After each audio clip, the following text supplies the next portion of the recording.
Well, hello, everybody. Happy Wednesday, and welcome to another episode of Love and Life Elevated. Hello, sweetheart. Hi, I'm Deborah Rouse. That's so official. What an amazing intro. Oh my gosh, I am so excited about today's topic.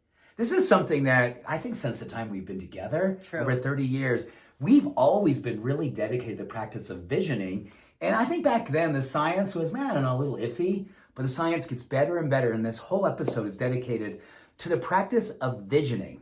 Envisioning, creating, visualizing what it is that you'd love to curate and create in your life. And I would say along with that, just to go hand in hand, and that is setting intentions. And intentions for not just like what you want to have or be or do, but really how do you want to feel in this coming year ahead?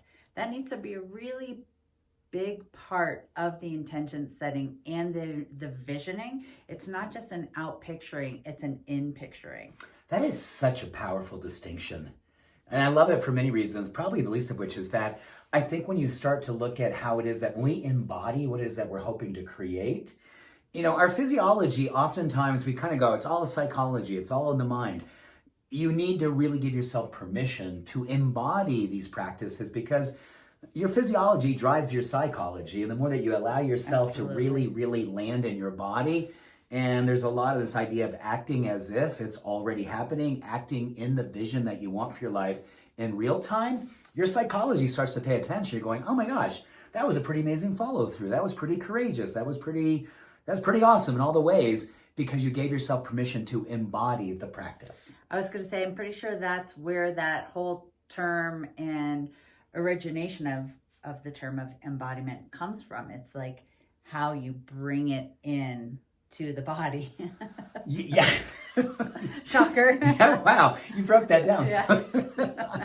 So do you want to begin with intentions, darling? Because that's a pretty big topic that I know you have a lot of passion for. Sure. Well, I think that when we're looking at like, how do I want to feel come December 2025?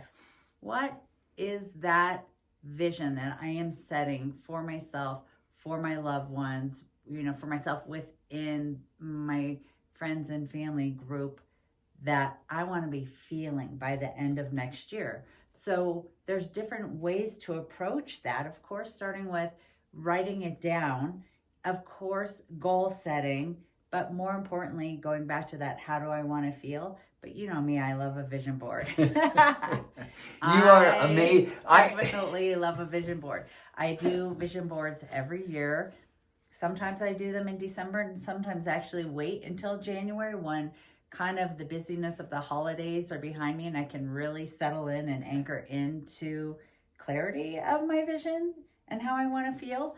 And then I meditate on that. And then I love collecting magazines if you have a USA address, and probably this is true across the globe, but we get junk mail magazines, and sometimes one of the ones I love that we didn't subscribe to, but I love the 5280, the magazine based out of Denver. Yeah, that's not junk mail. That's an amazing, great magazine. That's a great magazine. And sometimes we randomly get it. Also, we're like, what I love is the photography, and there's something that always makes it onto my vision board for that magazine.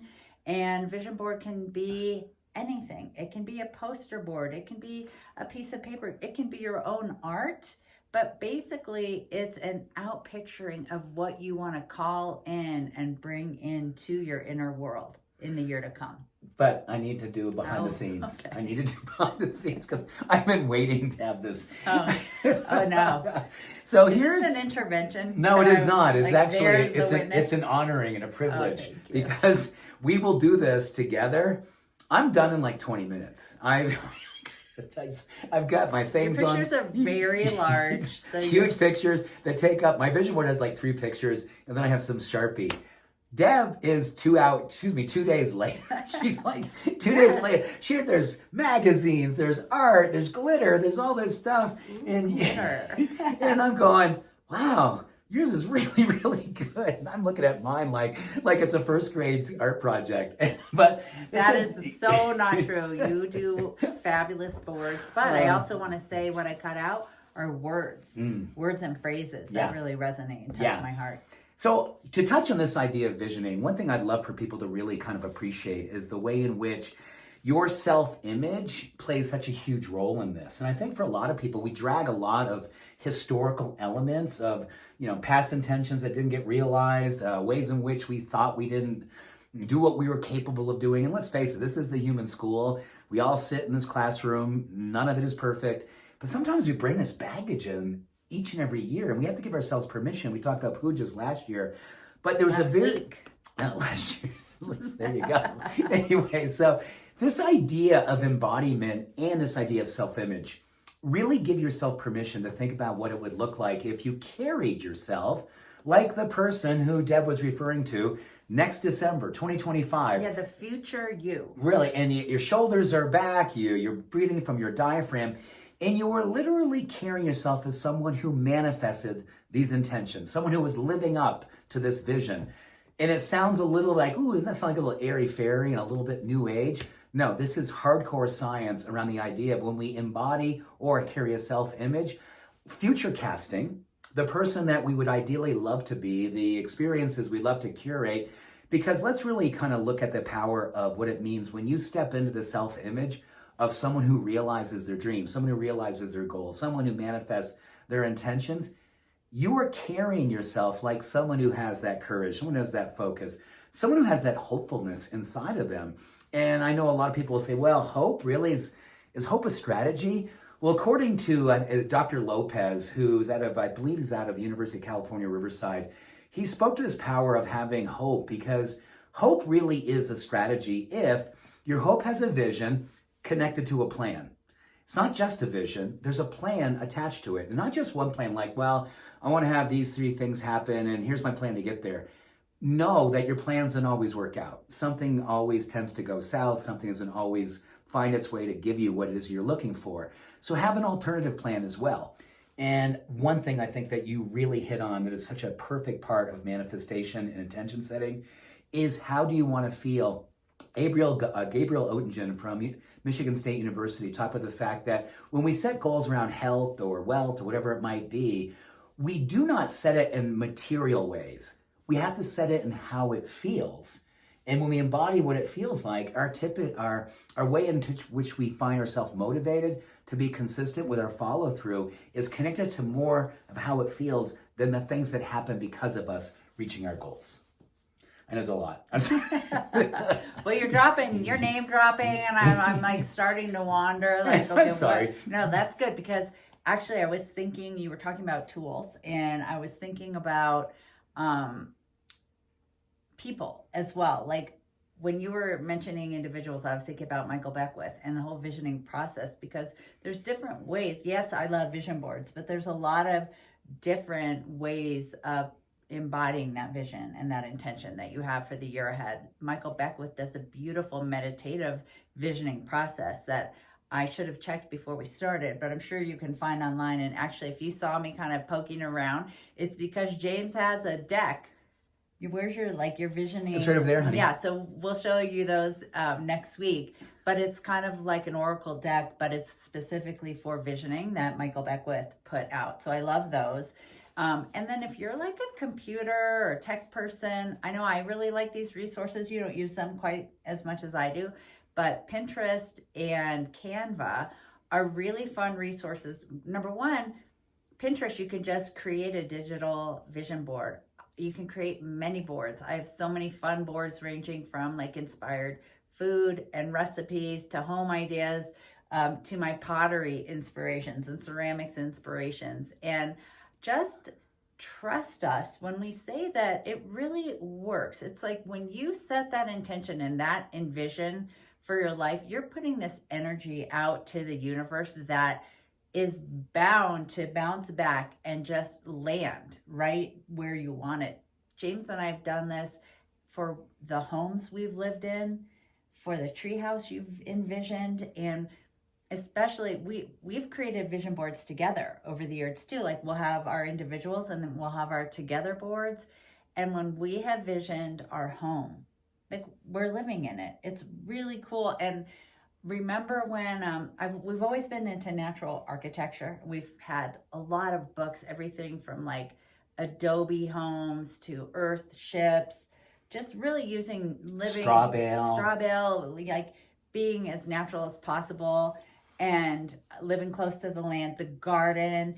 And I always have this one picture in my mind, and it's very much like our reclaimed barnwood siding that we have on the house. It was kind of like an old barnish house with a beautiful garden. We finally have our elk-proof fencing around our garden here at almost 8,000 feet where we live. And I really attribute it, of course, to hard work, but also because we planted that seed and that vision in our hearts and minds like years and years ago.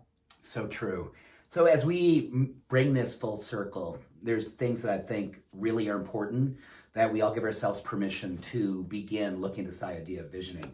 Number one, sweetheart, what you said about feeling it, really giving yourself permission to have your body sense what it might feel like to have that strength and that courage and that sense of focus and presence to move towards the things that you love in your life.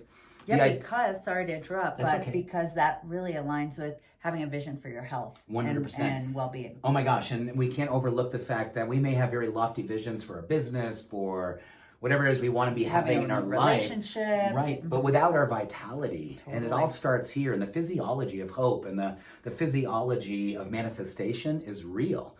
And more research speaking to the power of how the mitochondria, when it's working well in our brain, our ability to resource creativity and ideas and resilience, it's all part of it, right? This isn't like casting a spell or waving a magic wand. Once you set the intention or create the vision, the work begins. And there's so much to be said for the path that is not so much about what happens when we arrive, but who are we on the way? Who are we on the way to the arrival? You know, what type of vitality do we carry? What type of honesty and compassion and courage do we carry? What type of virtues are we expressing on the way to the vision being manifested? That's the most beautiful part that gets often overlooked. Absolutely. So I think with those things in mind and giving yourself a real opportunity, and maybe what we can do, honey, is if we can find a vision, I'll take a picture of the vision deck from Michael Beckwith, just include that here on the social media. I actually, on my home screen of my phone, is a picture of the vision board that I made last year. I made that my wallpaper or my home screen, you know, my resting screen, so that I see it all the time. It's also my home screen background on my computer. So I took a picture of the vision board I created because you want to be able to be looking at it often. And I found that like I've never not seen it every day this year. That is such a great idea. It's so often overlooked. In fact, Michael Beckwith's cards, they're literally in front of my desk. So when I look up 100 times a day, I literally can see them in the reminders there. We keep on planting seeds. Every time we see it, we're planting a seed. And here's what's great. Literally, it's not like something, we just do. No, it's really, they're real and they're there. And what is really important, and this goes back to Ellen Langer, Harvard, Yale, who said the people who tend to really, really thrive in life, they've become extremely good at curating and decorating their lives with the right people, the right media, the right art, the right visions. So everywhere you look in your life, it's reflecting back to you. Your values, your mission, the things that you value in your life are all coming back to you. The more that we do that, it comes back and gives our brain, our body, our psyche, our soul, a roadmap of what it is that we want to bring into our life. Totally. So this is actually a really, really fun opportunity to either do it by yourself, but even better, bring in a group of friends, do it as a family. We've done family vision boards, and then actually we did a whole canvas one year. Oh my gosh, that's right. We were painting. Painted on it We're together. Such hippies. And then we had that hanging in the house for years to come. Yeah, actually. Literally in the doorways, when you walked into the house, there was this canvas of all of our art. It wasn't like very good. It wasn't like good art, but it was all ours. So it was beautiful because it was fun. ours. But people would look at it and go, "Oh my god!" Yeah, like, oh, that's really nice. That's really nice. But honestly, like, put on great music, make some delicious food and snacks, burn some candles, and celebrate, and really create the vibe and the mood and the experience that you're calling in, so that also is imbued into the vision that you're you're calling forth. Absolutely. Yeah. So can we leave you with this? Write down a word, put it in the comments section that says, this is my word, this is my vision. The more that we are seeing and holding each other's vision, the more this community really rocks, the more that we are circulating these possibilities. So please don't hold back. Be vulnerable. Be open to the idea that if you list it for us and all the people that will be seeing it, there's a greater likelihood we're going to hold ourselves accountable to this and give ourselves the inspiration each and every day to pursue what it is that we've shared. Do you like to have one word for every area, like health, career, relationship, body? Or do you like a different word for each area? Because I am a person who is very loquacious, I can never keep it to one word. So I think... Or a phrase, or just a mantra. Yeah, or a mantra. So I think there's so many beautiful ways to make this happen. Yeah.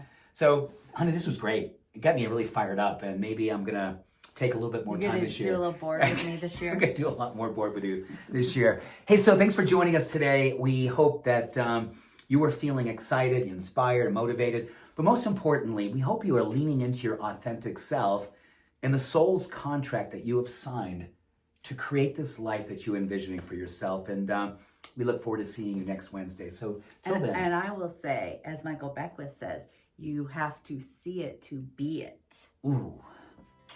It's really very good.